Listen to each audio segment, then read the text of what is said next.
All right, so the greenhouse is pretty much cleared out for the year other than some of these herbs.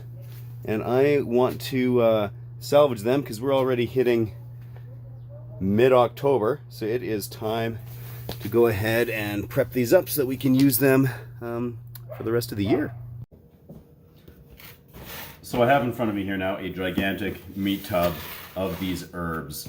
I was really indiscriminate when I was getting them out of there because I was in a rush, so I just went and hacked and slashed off everything. So I have to go through here now and just quickly cull these herbs and get rid of like all of the dried and dead stuff that's in here. I'll get rid of these chive blossoms. I got lots of chive blossom vinegar going on right now, so don't need any more of that. So yeah, let's get this cleaned up. So hi, we are trying to make some dinner. And I'm helping my dad cook this. Dad, show them your face. And that's my dad. I'm helping my dad make flavor bombs. Dad, what do we do about these? With that, that's the parsley. We're going to, don't do that. I will do that one in a second. Dad, okay? Because I have to. Dad, remember, I give them to you. You keep helping with the chives. Thank you. I have chives, lots of chives, and a decent amount of parsley. I did take off the majority of the stems here. They're edible, you could certainly include them, but they can contribute a little bit of bitterness that might not pair well in everything that I want to use these for, so I took the majority of them off. Some very aromatic rosemary, some oregano. Nice little load of thyme here. That was definitely the most labor-intensive part of this. Stripping that off, trying to find that balance between not taking all day and trying to eliminate the majority of stem. Okay, so for these chives, I can't just throw them in a food processor or anything like that because they're gonna get all stringy and weird, so I need to hand chop them. So I'm just going to go ahead and chop these all up here. So as I get these all chopped up, I'm just going to be adding them to this bowl here. My eyes are burning from the cutting, so I can't do it without glasses. Do you need it with glasses? So when you're done, then you have to cut all like that. Okay, so there we go. Parsley, let's get that in the bowl. Dad is cutting those. Are we cutting the leaves? Yeah, I'm cutting up the rosemary here. So now today we are holding it, and this is my sister, and this is my dad. Now, are you cutting these now? No, I'm cutting up the Are oregano. you cutting these? That one's actually already cut. It's okay, we don't need to cut it. I have to chop up that mint that you were working on. And I'm just going to give this thyme a little chop because there will be some of those. There will be some of those little stems in there. So now that we have all of our herbs here, we're simply going to mix this with some olive oil. Just going to dump in the last of this one little container that I've got. And we're going to add some more.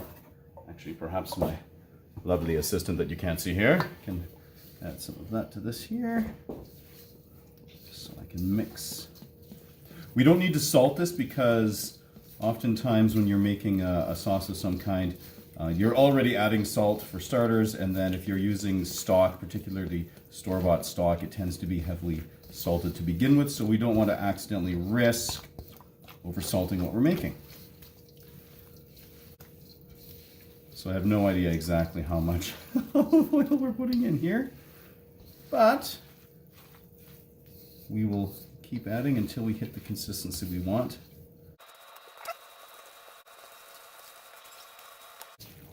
So as you can see, this is sort of the texture consistency we're looking for. It's definitely well coated. In the bottom here though, there's not so much that it's pooling. I think if we added any more, it would be at that point. So it's definitely saturated with this oil, but not a big pool of it in there. And that is exactly what we're going for. So now it's time to get this ready to freeze. Now, just so I don't look like a liar, when we leave this alone here for a couple of minutes, there's definitely oil there. It's a little bit, I said no pooling, however there will be pooling, but we're going to be mixing this up and just keeping that oil all nice and coating these herbs.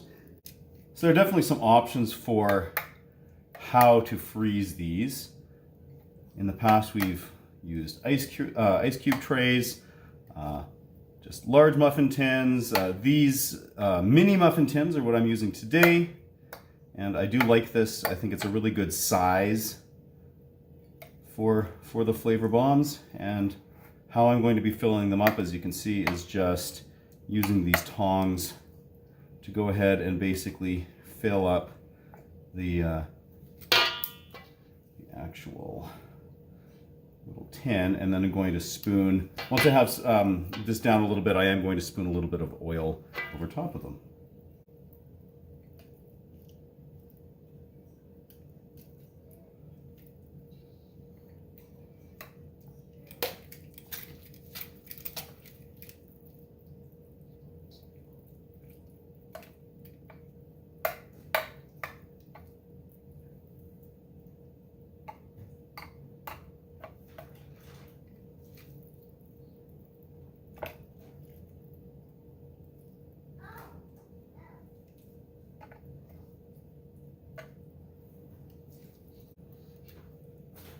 So I'm just going to go ahead, top up with a little bit of oil. A lot of these, if you take a look at them, when you kind of push on them, there is oil immediately pushing up. So that's good enough. But some of them I'm just going to top up with a little bit of extra here.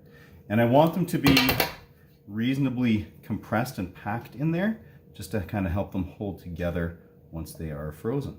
So you can definitely play around with whatever herbs you've got. We also have some sun-dried tomatoes here that we made and canned. So we're going to make some that incorporate those here as well with the herbs. If you had garlic, you could use that too, but I probably would stray away from just raw garlic going in here. I would at the very least saute it. Or if you have some roasted like confit garlic or something like that, that would be great. We had some, but apparently we used it up the other day, so we don't have any to add to these. But that is totally okay. Well, I ran out of space in my mini muffin tins and had to switch up to some regular size muffin tins, which I haven't quite filled up all the way. And I'm just going through and patting them down, every single one, just to make sure they're kind of nicely compressed. And then I am topping up with a little bit of this olive oil, just until I can see it kind of hitting near the top. Not going and covering right up, because I don't need that much oil in here, but just so that it can help hold everything together once it freezes. So that meat tub full of herbs and just over a liter of olive oil filled up 2 dozen of these mini muffin tins and 2 dozen of these larger muffin tins. So now it is time to get these into the freezer. Well, here we are in the freezer, and just making sure that they are sort of in a single layer, aside from this just little overlap part here. Gonna let them go overnight. Well, after letting these freeze overnight, they are nice and hardened up here. So now I want to go ahead and get them out of these muffin tins. Now, this is a little bit more difficult than an ice cube tray, simply because it doesn't really want to flex at all. So I'm going to use my handy dandy meat tub, which I've put probably about 1 inch of hot water in. And I'm just going to set this in here for a second, just to let the pan heat up a little bit, which should help these release. Just like that. They pop out nice and easily.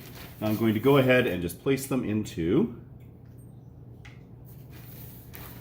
a freezer Ziploc bag, as that's how I'm going to store them in the freezer until I need them. So I'm just going to go ahead and pop all of these out. And here are my cute ones with the sun-dried tomatoes in them. And I'm actually not letting these sit in the water for too terribly long. Maybe only about 5 seconds, I find, is enough to pop them out really quite easily. Now we're going with these larger tins. Watch out, sweetheart. And not giving it, yeah, hi, sweetie. And not giving it too much time. And that's just enough to melt that oil just a tiny bit around the edges to get them out of here. And if you're working with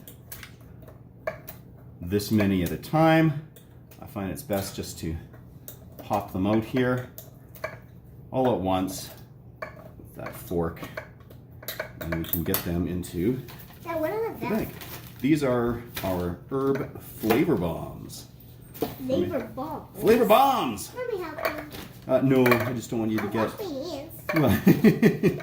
Okay, grab one. Put it into the bag. Ah, it's wet. So after all that, I wound up with just about 2 full freezer bags here. So I'm going to get those into the freezer before they all melt.